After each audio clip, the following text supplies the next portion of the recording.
the experience of slavery is not supposed to be operating in the mentality of black folk. And you hear a lot of our youngsters will say that as well.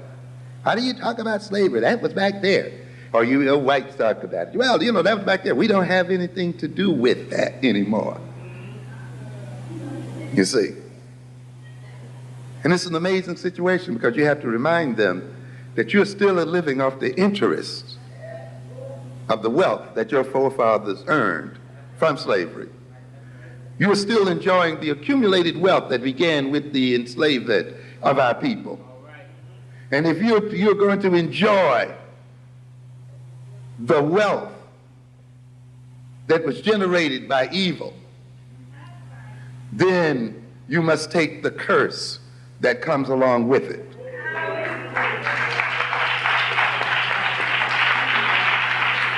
And therefore, even though you personally had nothing to do with it, but because you have received stolen goods, you must pay the price as well. And because you fight and struggle to protect those stolen goods, and you defend them, and you organize your society and your relationship to my people to maintain them and to continue to enhance them, then you must pay the price. All right. That's why you live in terror. All right. That's why you're stabbed in these streets. That's why you're going to suffer, no matter how good you are, no matter how liberal you are. Ladies and gentlemen, when we behave as adults, we must recognize that our behavior will be visited upon our children. All right. And that our children pay for our misbehavior. All right. As we say, an act does not end at the point of its occurrence. All right. It continues to reverberate into the future and down across the generations. All right. And that's why when you behave in a particular way, you have to think in terms of 7 generations from your behavior as to how what you're going to do is going to affect those generations later on. And even though those children may appear to be so-called innocent, they will still pay the price of your own misbehavior. This country whose parents and whose adults have misspent its treasure, and while they have enjoyed that treasure, ultimately their children will have to pay the taxes or will have to pay the price. So we have a bunch of people out here who think they can rape and rob the world and think that they could have enslaved the world and think then that they are going to sleep well at night. It doesn't work that way. So we have some of our people here who think then that slavery was back then and had nothing to do. It had nothing to do with them. Ladies and gentlemen, we've never escaped slavery. We still share the slave consciousness of our great-great-grandparents. We are of the same mind to a great extent that they were. We have not advanced beyond these people. How can I say that? I generally ask a series of questions. You say that slavery has nothing to do with you and slavery was back there. And I ask you the question then, what language do you speak?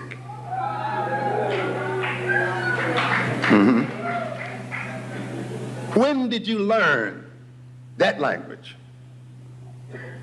Was that the language African people were speaking when we were taken into slavery in America? In other words, the language we speak at this moment is what? A slave language. The language that our slave ancestors were forced to learn. And we still speak it, and you can still hear the pidgin, the Creole, and the other kinds of stuff in our language right at this moment that they had to go through. That language, with its words defined by history and by an experience, It's the language we use today to guide our behavior. It's the language we use today to talk to ourselves. It's the language we use today to learn about ourselves and to learn about the world. It's the language today we use to try to understand ourselves. Is there no wonder then that we are still confused? So we have not escaped slavery because we are still using a slave language and we speak the language of slaves. What kind of food do you eat? You say soul food? Was that the food of African people? Slave food. The food that we find most satisfying, the food that we find that sticks to our ribs, the food that we call down home, a food that we learn to eat in the quarters. And yet we dare say that we have escaped slavery, that we have nothing to do with those people back there, that was back there.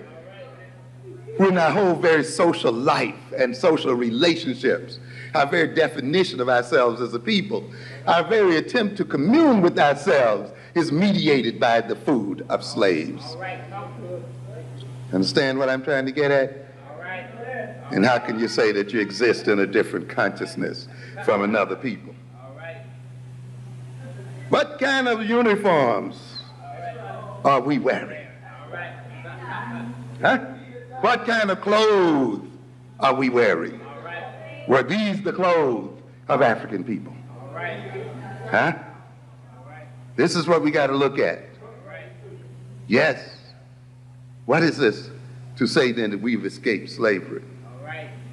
What kind of names do we respond to?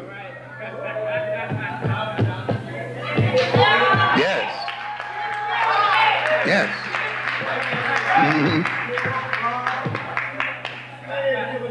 Tamikas and all these other things we got going out here. What kind of names do we identify with? Why is it that African names sound strange to us now as a people, and yet we dare say that we have a different consciousness from our great slave grandparents? How can we say that? We are still of the same consciousness, and we are still in the same position because we are still servants of the white man. And our reason for being in America is to serve white folk and to generate wealth for them. And there has been no change at all in terms of our relationship to these people.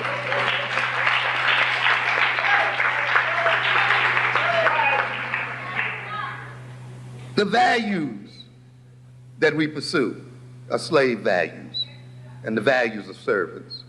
The social relations that we create and interact with were built and developed during the periods of slavery. We have not escaped it at all. But it is time for us to change the slave consciousness, this consciousness of servitude that is still too much with us today.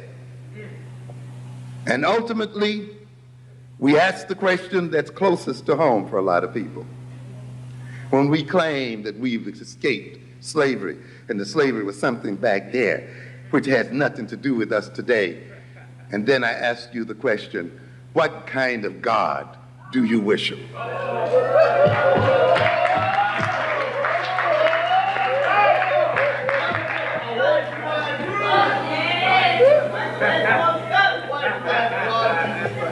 What's the name of it?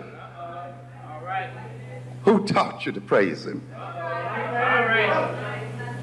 Was this the God you were praying to before you were brought to these shores? Was this the religion you had before you were brought to these shores? Can you name one African God? How can you then, who define yourself, the very essence of yourself and the very essence of your soul, and organize the very nature of your life here on earth, based on a God handed to us by our slave masters, claim that you have no slave consciousness and are not related to slavery? In other words, then, ladies and gentlemen, we are not Africans. We are possessed by spirits and demons.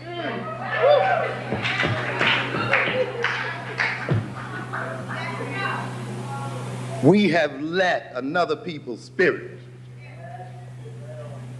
take possession of our bodies and take possession of our minds. When we speak, it is not with our African voice. It is with the voice of that demonic presence that uses our lips to speak its own language. Yes. Yes, and we have to recognize this.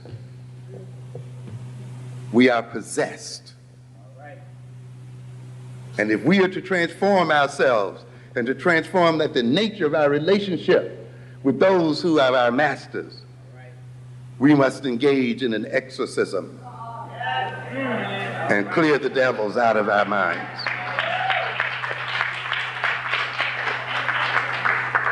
And at this time, then, it'll pay you to read a little bit about demonic possession.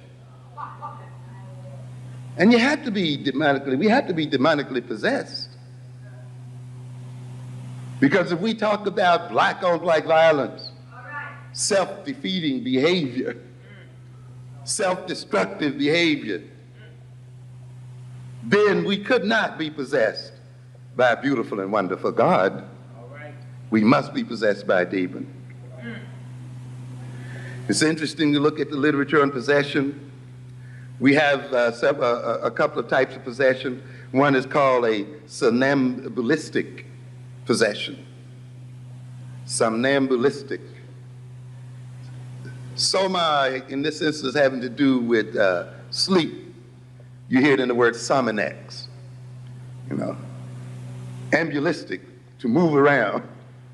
Ambulatory, right? So we're talking about people who are what? Sleepwalking. They're not awake, but they're walking around. The body is moving, and it is walking in an organized fashion and walking systematically, but the person is still asleep. And in somnambulistic possession, then,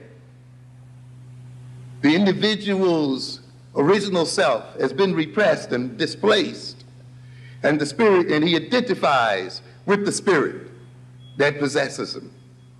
And his I and the spirit's I are one and the same. And we have a lot of that here today, where the spirit that has been implanted in us, we have taken to be us, and we've identified with it.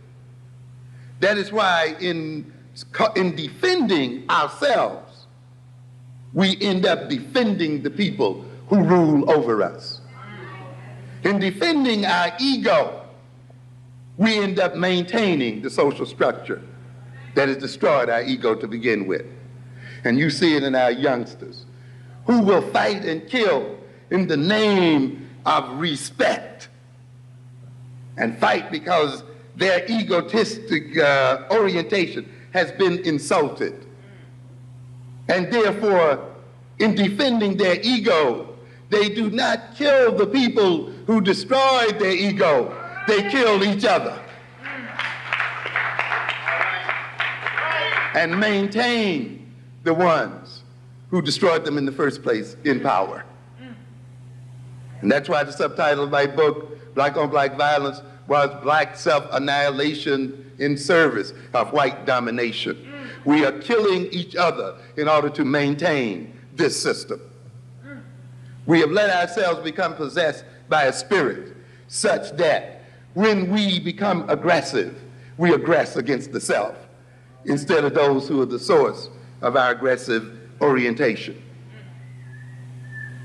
We talk a lot as a people about self-hatred. Self-hatred is a personality configuration. It is a form of personality organization. It is an orientation toward the world and toward oneself. Self-hatred, then, is the white man's greatest protection against being destroyed by the black man.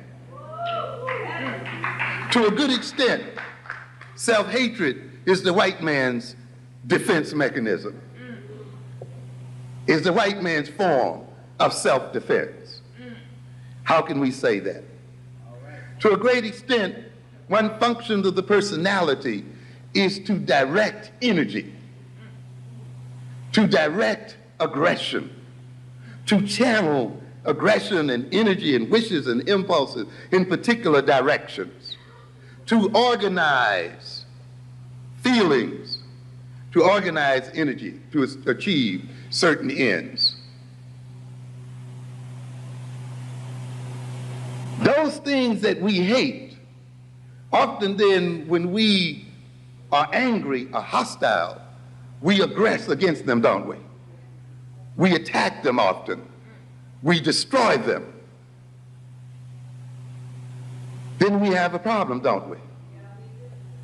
If we attack the things we hate, if we attack the things toward which we hold hostility, when we are overly frustrated and when we are angry, then what happens if that thing we hate is ourselves? It means then, ladies and gentlemen, that when we become frustrated and angered as a people, when we are overwrought by feelings of hostility, and our self-hating personality seeks to channel that hostility and channel that aggression, it's going to channel the aggression right back on to the self, because that's the thing we hate most. So consequently, black anger then becomes a conduit for black self-destruction, for black self-defeat. The object of our hostile, aggressive feelings becomes ourselves.